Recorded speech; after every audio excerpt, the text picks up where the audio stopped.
ఈ మానవ జీవితాలను చూస్తుంటే, మానవ బ్రతుకుల్ని తొంగి చూస్తుంటే, అది పిల్లవాడా పెద్దవాడా, ఈ యవ్వనుడా, ఈ ఎవడి బ్రతుకుని తెరచి తెరచి చూసినా, ఎక్కడ చూసిన క్రమం లేదు మానవ జీవితాల్లో. నేరాలు, ఘోరాలు, అక్రమాలు.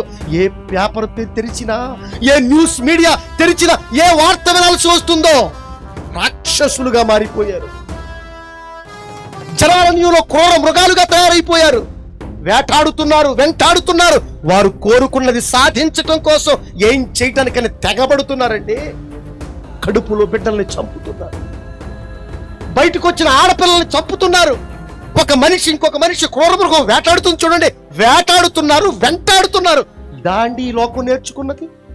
దాండి దుష్టుడి తత్వం, మాట వినని తత్వం, మంచి వాళ్ళని దేశించే తత్వం, తల్లిదండ్రులకు అవిధేయులుగా ఉండటం, కట్టుకున్న భార్యని బాధ పెట్టడం, కన్నవారిని బాధ పెట్టడం.